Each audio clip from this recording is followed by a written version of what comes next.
So I'm going to at least be able to say I got something done. I'm going to go and try and open up that door.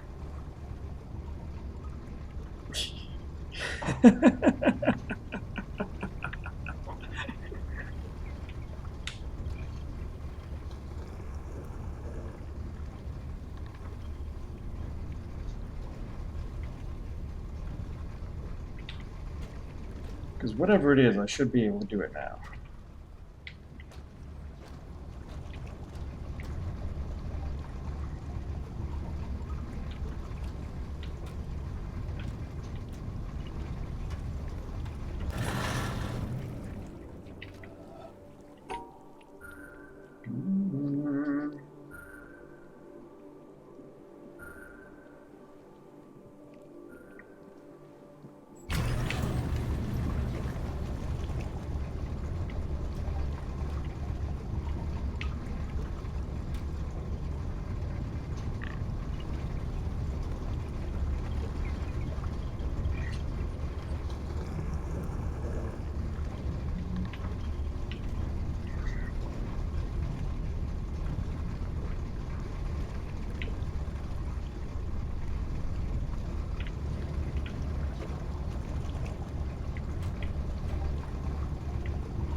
Okay.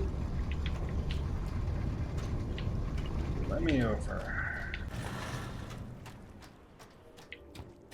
Alright, what's the blue when it gets down here? You're square. Just checking.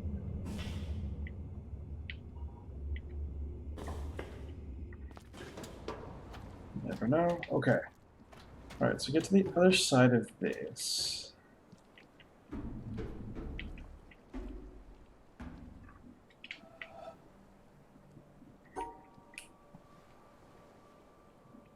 Wait, what? Oh. Right. Right. That's a forgiveness. It needs to be anything but those.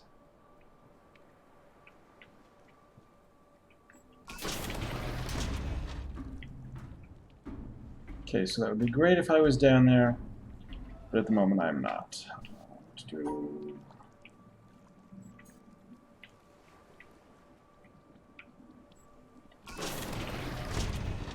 Okay, so down here. And we try and get a path back to that guy.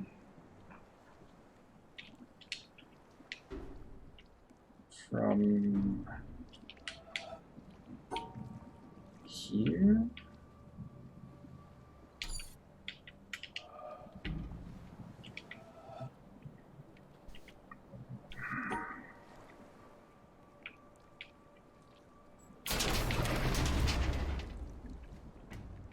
Okay. And we do it the other way around.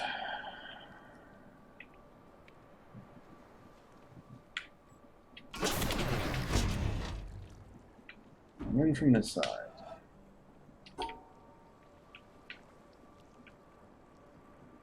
Just like that.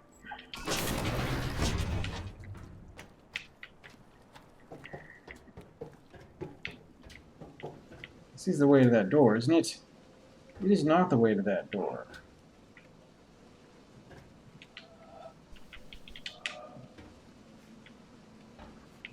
What the heck is the way to that door?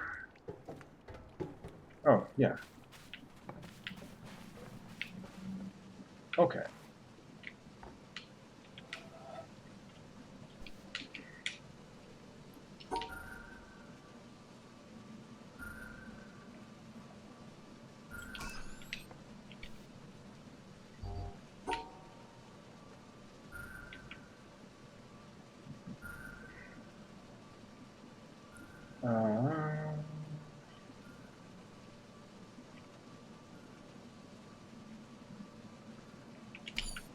How do I get the forgiveness into that?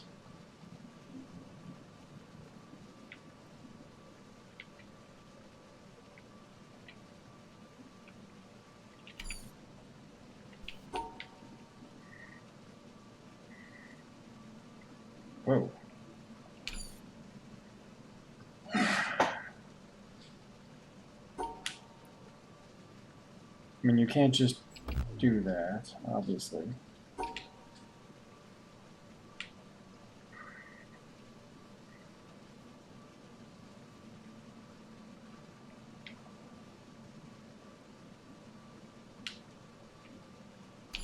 So it needs to be in the main space, but also... Oh.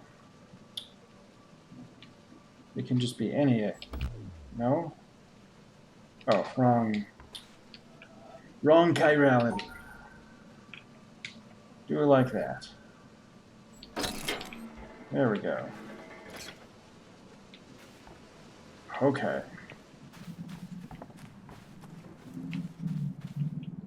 I don't know what that saves me. I don't think it saves me anything.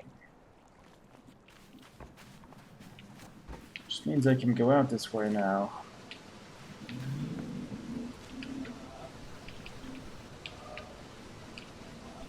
Yet another waterfall with apparently nothing behind it.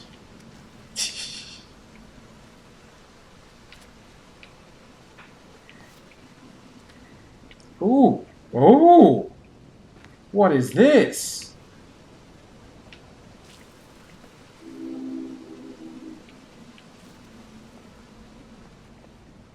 Hello?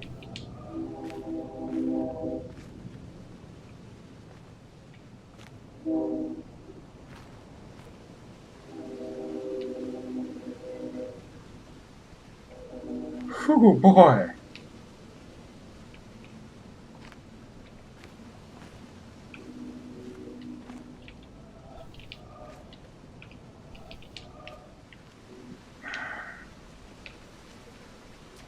Okay, that is both spooky and I want to get inside. That never happens. How do I do it? Oh wait.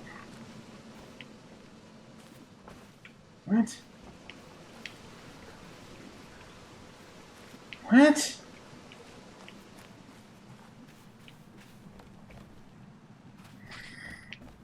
Alright.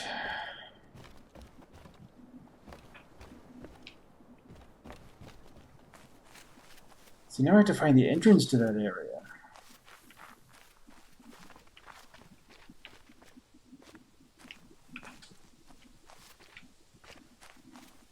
Wherever it might happen to be.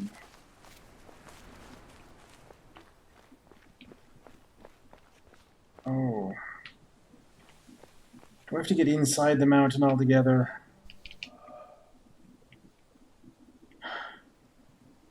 Is that the goal? I mean, yeah, I'm sure it's the goal, but is that the... what? Hey! What are you doing with color?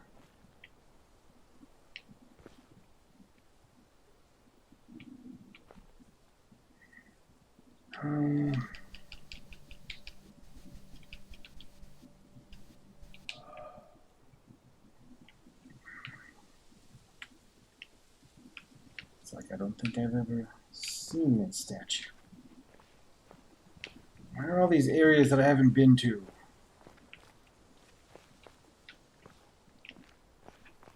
I can't approve.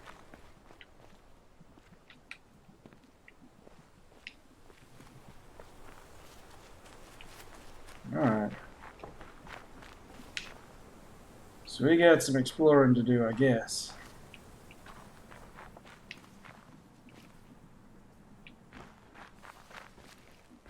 This is just the way down, right? It is not. What?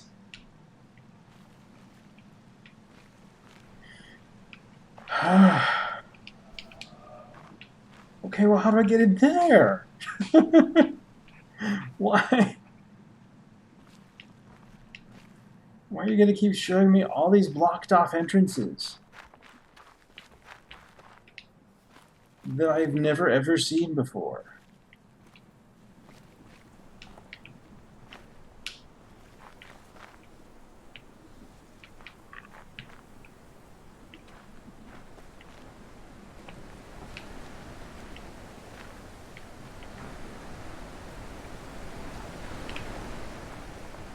Okay, I've been here. I've seen this. I mean, I was just here.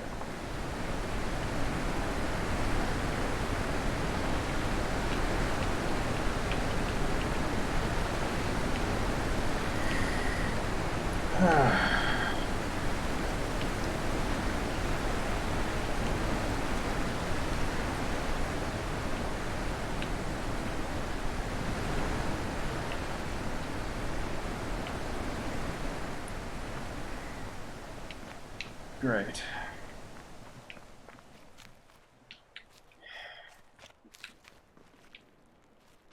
Like, so I found a whole bunch of stuff.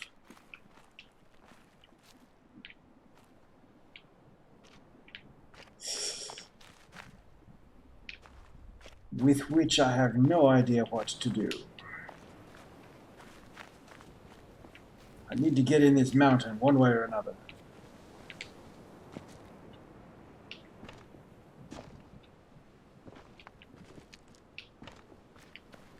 So I've been up this way, right? I know I've come down this way anyway.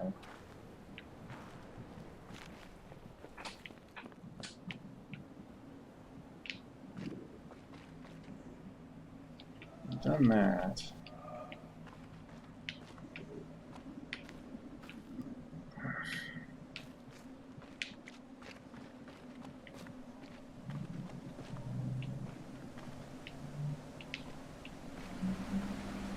I did that.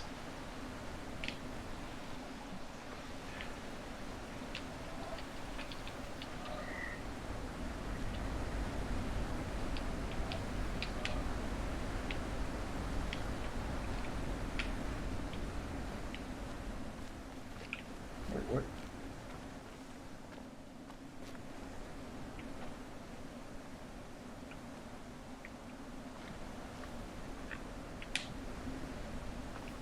No secret entrances I haven't missed from walking by 100 times. Here we go. The most beautiful experience we can have is the mysterious. It is the fundamental emotion that stands at the cradle of true art and true science. Whoever does not know it and can no longer wonder, no longer marvel, is as good as dead and his eyes are dimmed. It was the experience of mystery, even if mixed with fear, that engendered religion. A knowledge of the existence of something we cannot penetrate, our perceptions of the profoundest reason and the most radiant beauty, which only in their most primitive forms are accessible to our minds. It is this knowledge and this emotion that constitute true religiosity. In this sense, and in this alone, I am a deeply religious man. I cannot conceive of a God who rewards and punishes his creatures, or has a will of the kind that we experience in ourselves. Neither can I, nor would I, want to conceive of an individual that survives his physical death. Let feeble souls, from fear or absurd egoism, cherish such thoughts. I am satisfied with the mystery of the eternity of life, and with the awareness and a glimpse of the marvelous structure of the existing world, together with the devoted striving to comprehend a portion, be it ever so tiny, of the reason that manifests itself in nature. Albert Einstein, 1931.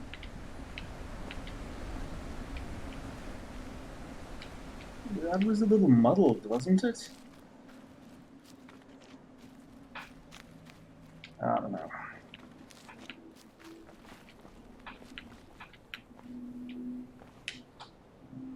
Wait. This was a dead end?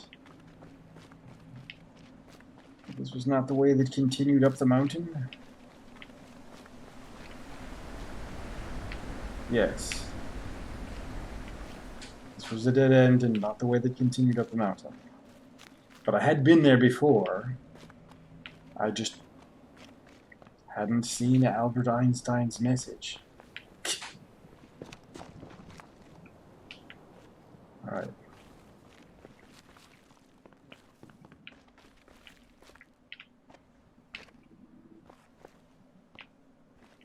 Mountain, let me inside you.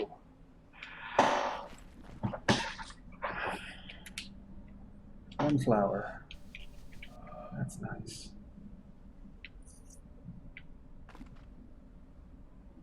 Oh, Shaibuchi.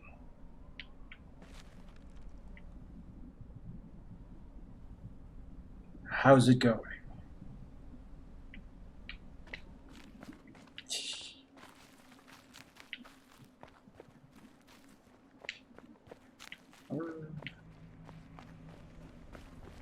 Alright. So since I do keep finding things somehow...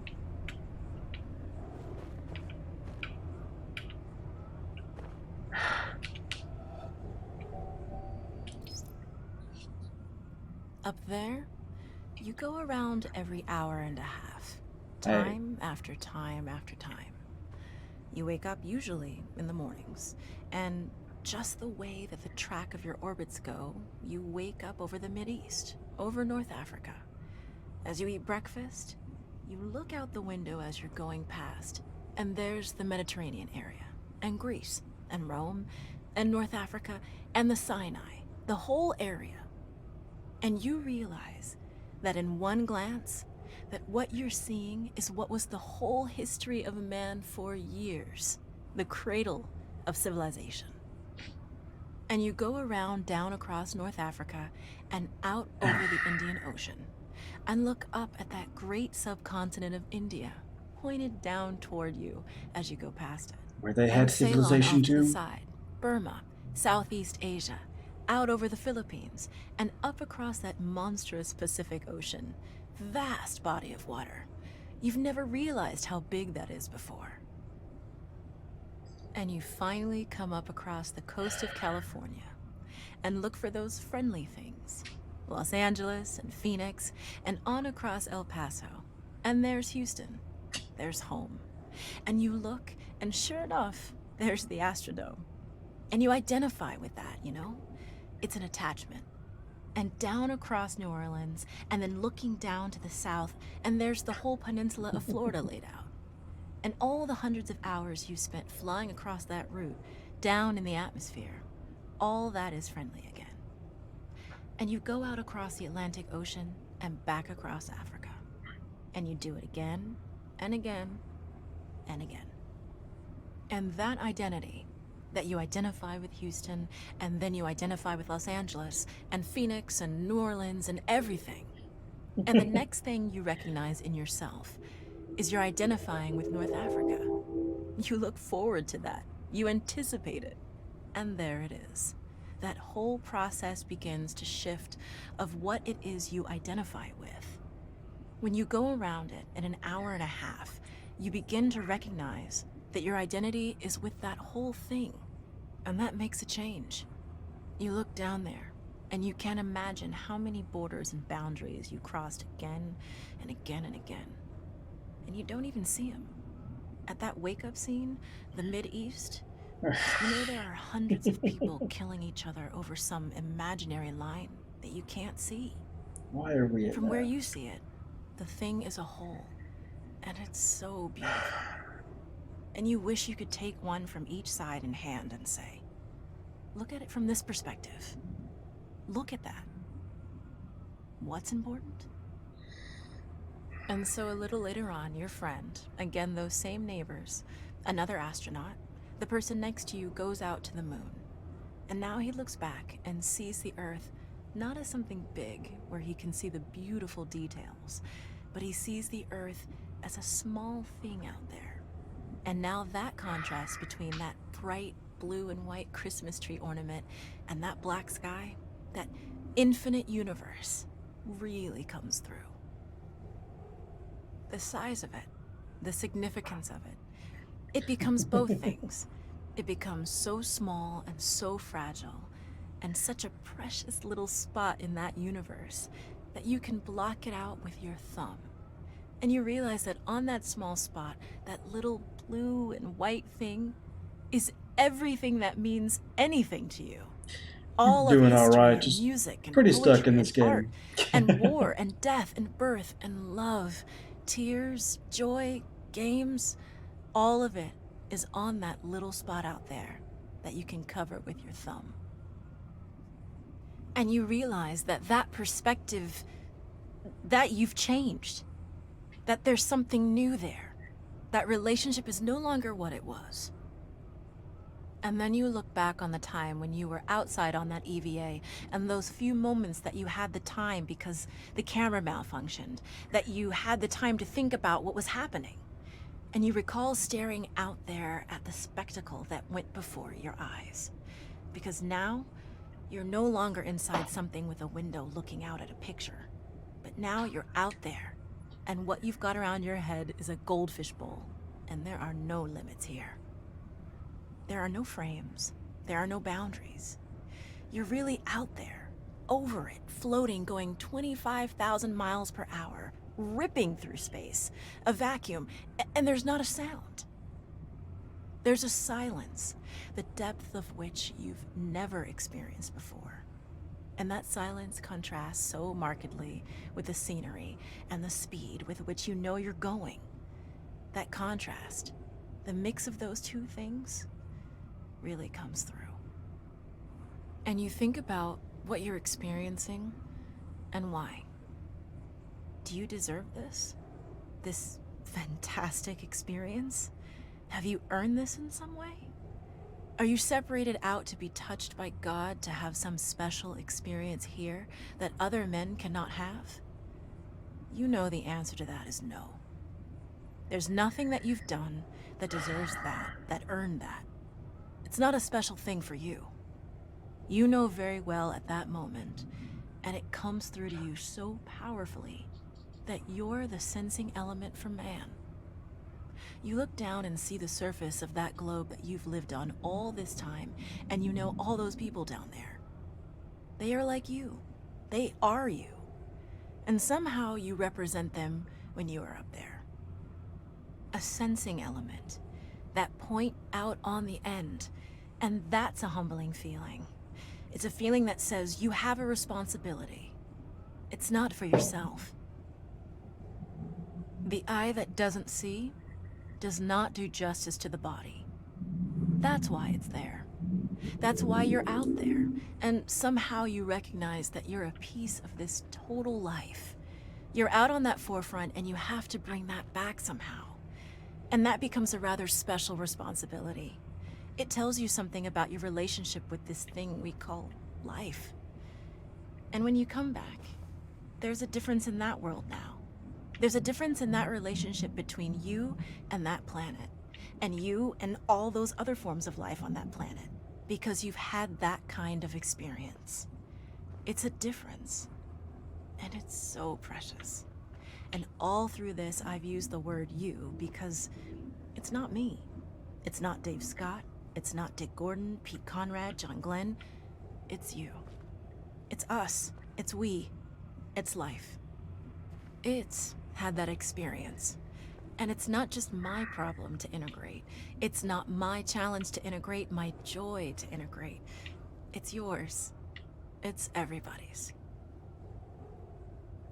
Russell Schweikart, 1975.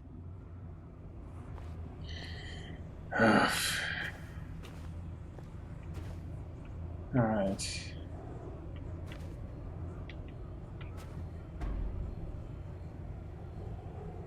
There's still this puzzle that I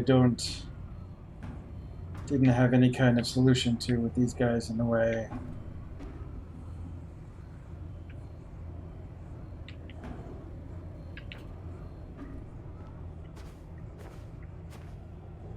Let's see. For next time, I'm probably going to have to start getting a little bit in the way of hints as to what goes next.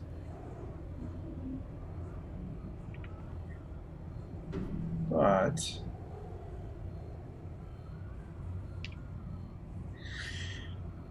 for now, it actually is the end of our time here.